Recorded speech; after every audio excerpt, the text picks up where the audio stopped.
And continuing the strong wave of new manga that have been coming out the last year or so, the Marshal King. Oh man, this series, this hit so many check boxes that I've been waiting for in a manga.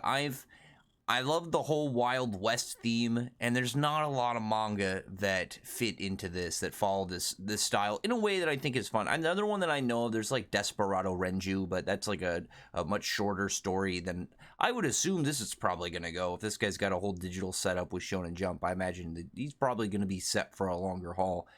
But also, it's I really like that it's directly set in in America, which I think is kind of funny, but it's done as this overly exaggerated excess way of like just seeing the train as the train is like the train is like this a skyscraper in height and has more guns than probably I don't know people on board. But this series, it opens up with it opens up in a way I feel like was very intentionally misleading in a strong sense to make you think again. Oh, it's the generation of desperados. It's going to be all these outlaws and all these criminals that are going around this desert. Because even the first character you meet is the guy M. Godspeed, who is apparently at the time of as the chapter opened, he was the top guy, literally as far and wide known within the desert. So we don't know if there's going to be like the thing is like actually saying that it's like I can't say we don't know if there's going to be X or Y when it comes to stuff in the verse for locations. But I mean, as far as I can tell, and I feel like it's obvious now that it's going to be set in a fantasized rendition of the real world, so all the other countries I imagine are going to exist. I think it'd be really cool if everything is essentially like he just does an over-the-top extra for each of the countries and just does something. Maybe Russians are going to be like 9 feet tall. They're going to ride a bear when they show up. It's just going to be this dude is like, how can I make this excessive in what they're is essentially a stereotype, but not look racist. Do it in the way that's it's so cool that there's no way anyone could be mad about it. It's like, yeah, a mega train covered with guns. Can't be mad about that, as that's very American. But as it is, there's also stuff in the chapter where it's saying how this guy M. Godspeed, and he's been ruling the desert for hundreds of years, and that's just very kind of lightly put in there, and it's not the focus of the chapter to really go into like any of this guy's like lore in the long sense, because we don't have any real layout of the extent of what's been going on over that period of time. Are there people that is he the only one that's lived this long? Maybe it's a thing where you get whatever these golden arms are. Well, in Origin, obviously, you can look at them. They're a pair of golden arms. They probably have some cool buffs they do. But it's done in a way that it adds extra to just the world automatically. This guy, apparently, if he's centuries old, he's not a regular human. And on top of that, it gives you an idea of, okay, this is the top guy, though, but what does this mean for, essentially, what are regular people? And all the way up to this guy, what kind of things are you going to catch in between? And another thing just to add, I really love how this digital age in setup, the mangaka is able to do, like he's able to do color digital releases, and it's not going to look as weird where when stuff is initially released in color, some of the pages, they just look a little weird whenever they're just straight put into black and white because they don't fit along with the rest of the style. But with the digital age, it's a lot different, especially with this. I would imagine turning this black and white wouldn't really be that crazy when you when you put out the physical release. Maybe they'll release the physical volumes with these bits of color in it, because I'm a big fan of how it immediately draws attention to whatever is colored. Like M. Godspeed opens, there's like the part where his eye is this golden yellow orange color. And the question is, because it draws your attention right to it, but say like there's a bit like at the bottom of the panel opening it where he's standing there, this guy's going over all of his lore and information that he's got, and there's little bits of color in the sky. Now this color makes the black and white of their character designs really like just have a popped bolden effect, which I really like. And then as well as when he's talking to them, he's like bringing up his, oh yeah, my son's coming to get me. He's going to give you the money. Don't worry about it. He's not going to be real too pressed on that.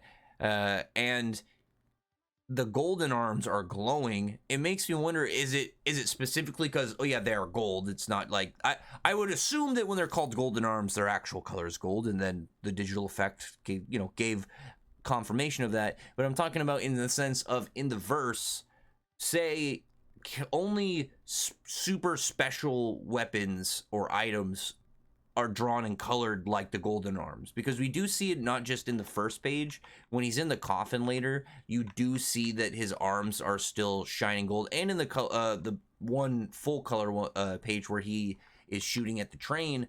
Well, no, that's an in one. You can't count where it's the opening color, where it just shows the manga itself cover. But say in the idea of in the future, I got paused for a second because I was looking at all the guns on the train, and I was like, man, that's pretty sick looking.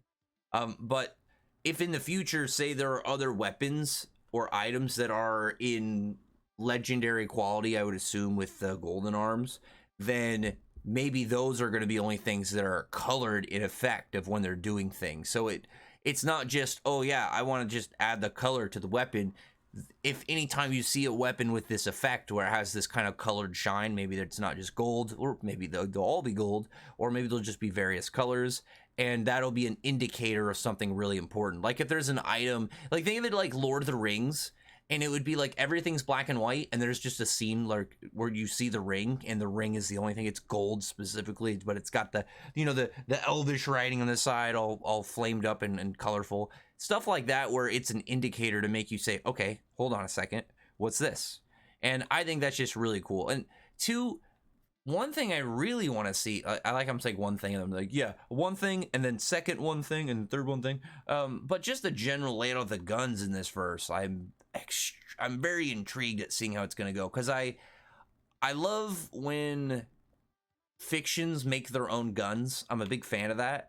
It's like with swords, I feel like a sword is easier to do in a lot of areas, or like a lot of melee weapons, whereas a gun, you could easily make a gun look stupid, but people who make cool looking fictional guns, those are always very very sought after. Those are very valuable. But after that point, we see it open part 1, the academy. We have the main character, and it was very surprising that it opened up with him, in the story, having killed his dad, who was this, the biggest shot of big shots within the desert.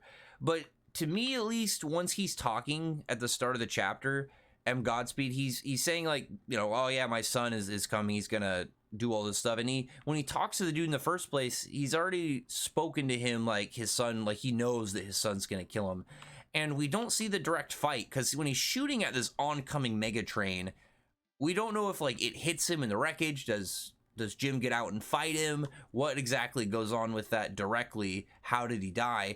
But we don't know too if this guy is like immortal. Is he just unaging? It's one of those ones where he won't die of natural causes, but he can be killed. I kind of like the idea, just in theory, that he's not dead, where he maybe if he dies after a period of time, he'll come back to life as long as those golden arms are on him. Maybe that's their special power or something. It's just that an addition.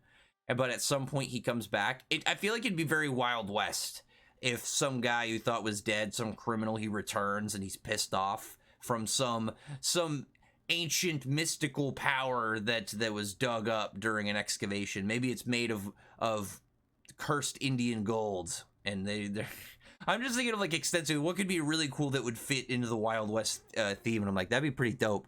But you have Jim at the start. He's just completely skinny, dried up. He hasn't had food or water. He said he's been living off of mice and cacti for a month. I don't know the extent of how much water you can get in a cactus. I know it can probably vary, but I know at least from Avatar, you got to be careful with cactus. I've never really researched if that was a real thing. I know obviously with stuff like mushrooms and there are plants, but I've never looked into cacti. But I would assume, and I'm not going to risk it. That one episode, actually, was it 2 episodes? That one portion of the show forever put in my mind of be careful around the cacti.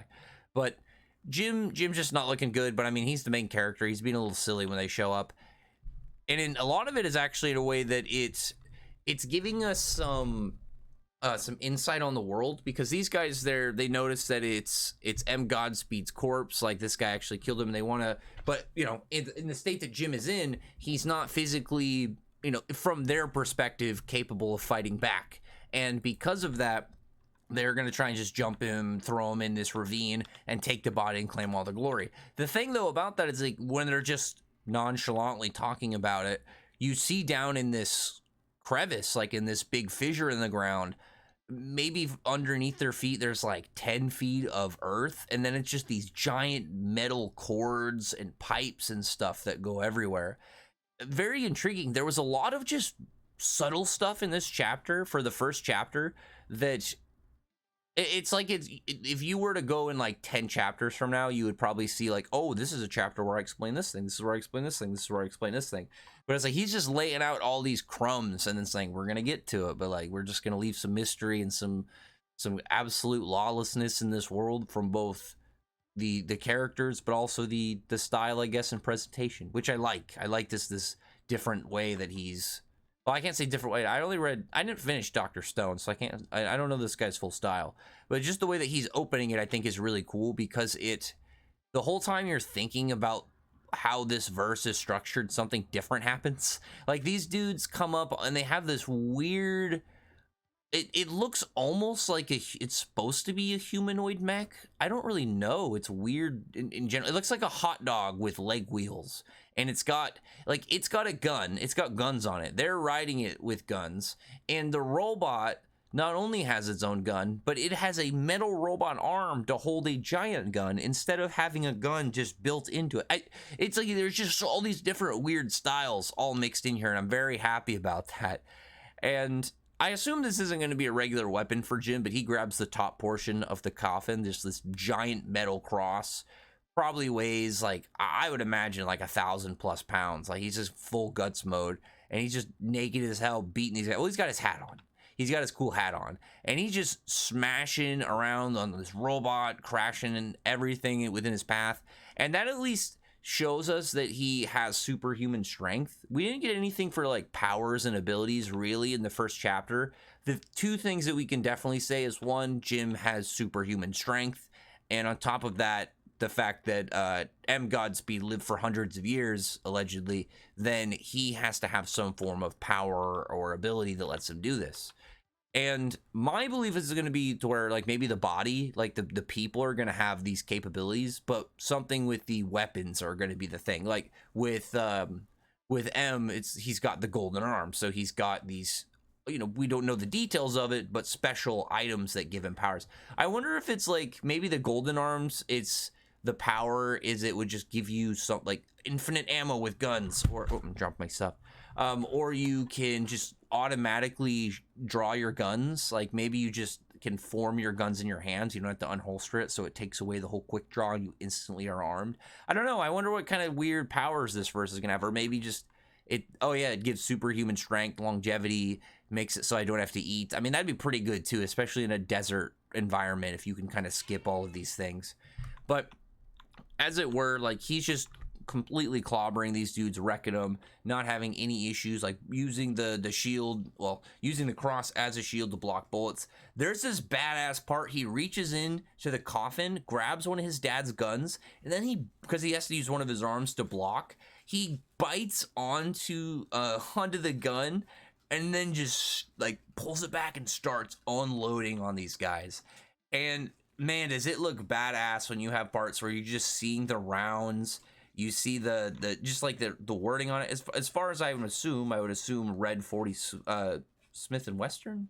I'm as far as I'm aware, unless it's going to be something completely different. I'm going to look it up actually, because I'm curious to know that. Like, I want to know stuff that is real within the verse specifically, and what is going to be fictional in the verse. Oh, Wesson. I said Western. I'm dumb. But still, I wonder if that is a real gun or a real bullet. Oh, no, it was just really old. Okay, and it used to be, it's more expensive than 9mm. I didn't know that. Bam, history lesson. You know, maybe that'll be the thing, is like, he's like Dr. Stone with science. I'm going to do low-level history without you realizing it. That'd be kind of cool.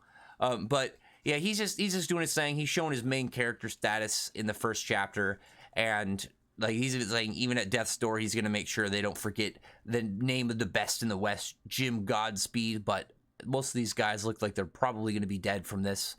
And I mean, it's a really good first display, because if we end up seeing like good powers or whatever abilities come from weapons or stuff that you have to acquire, I think it's cool that he gets to start out without any form of additional thing. Maybe he's gonna get the golden arms and put them on. Maybe he'll only have one at the start, or that'll be something along the lines later down. But these guns, as they'll start out, will be the big thing. This panel though, this was an amazing panel. The way that he colored the sunrise and just the angle that he is standing. Obviously, he's not wearing his cool cowboy outfit. This could be a chunk cooler if you saw like the silhouette of like a cool jacket on him and his boots. But he's got his hat on, and that's the main requirement. And the angle too, like I said, the way he's looking down and kind of like slightly, oh, my cat is like trying to climb up onto my desk in the middle of this right at the end. He's hyped. He wants to end up seeing what's going on with Jim. But it's like the same thing too at the start when you see the opening cover page. You know, it says the Marshal King. The way that it's just Jim and he has a silhouette where it's nothing complicated. You see a very visible shape of who he is. You know, he's got his hat on. He's the part. Oh God, I'm trying to remember our hat. I guess I just the bill. And I don't know. Somebody's gonna correct me on the proper naming of hats and hat pieces. I don't really. I'll learn along the way. Maybe there'll be a chapter literally about. It'll be, hey, we're gonna explain of why a cowboy's hat or a marshal's hat is important, and then they're gonna go into it for like a couple pages, and I'll learn some stuff. But just the way that he's looking down, he's got his face covered, you know, the sun out of his eyes, but he's got his hand seemingly on one of his guns as he's walking around. It's very Western cowboy sharpshooter. It's so cool. I'm a big fan of the aesthetic of the series already and the style. But the thing that I was mentioning earlier, it's very cool that in the thing that you would like, the style of the verse, let me just say it like this: the style of the verse, when you open up with this is the age, the generation, the time of, and it's some form of classification in the verse, usually you'd think that the main character is going to be inside of whatever that is, but he's actually taking the opposing route. Because if crime and you know, criminals, the desperados, they are the majority, they are way more so than the people that enforce the law. Jim is joining the smaller side. He is getting into with the underdogs, and he wants to go join the Marshal Academy so he can, you know, become a marshal and go arrest criminals and outlaws and enforce American justice, I guess. Like he's gonna go enforce the law. And I like that is such an interesting plot twist, because it's like at the very beginning of the chapter, or very beginning of the story, he's able to get $10 million off of turning in his dad's corpse. He's like, yeah, whatever, I don't need that, it's just for doing my job. Like it's such a cool tone. I really like too as well, he's got all these fried up mice behind him, but he's arming himself up. He like that quick moment right at the end of the chapter when he's got all his guns all holstered up. You see his boot just slam into the ground, put his hat on, and he's just walking off to go do his stuff. And in two, I didn't even really notice this, honestly, is you see his encampment, and it's just this an opening under some rocks that he found, that he set up, and he's got a fire, he's got some mice that he caught, he had a hanger for his clothes. This is such a cool roughing it kind of style. I really, really want this manga to succeed. I mean, I imagine that anybody who likes this style, there's probably zero competition. I can't think of anything right now. The only other series I know of that's similar-ish that can maybe fit in here would be Desperado Renju, but I mean, that's a much shorter series, and it's mostly about waifus. So I mean, like, this I would assume is going to be a lot more action, and just based off of the paneling, we're going to get a lot of cool gunfights. I am, like I said, I am hoping that we get some form of cool. Like, I don't need characters to have direct powers. If they have a weapon that kind of does something, like if there's somebody that, oh, with this gun, you know, it's like from Wanted, they can bend their bullet or stuff like that, where you just have cool additional things. As if it's just characters with guns as they go, I imagine it's going to be really hard to show every character just being a really good trick shot and to keep that up. Somehow every other character, every next character somehow upstages the previous sharpshooter. I think that would be funny and cool, but at the same time, I would love to see what weird ways the verse expands, because it's clearly, you know, it's not regular real life. This is like super fantasy version America. But anyway, other than that, comment below, tell me your thoughts about this series. I'm really interested to see where it goes. I can't wait to see exactly the first couple sets of characters and problems and villains that we get as it opens. But anyway, other than that, I'll talk to you guys later. Bye.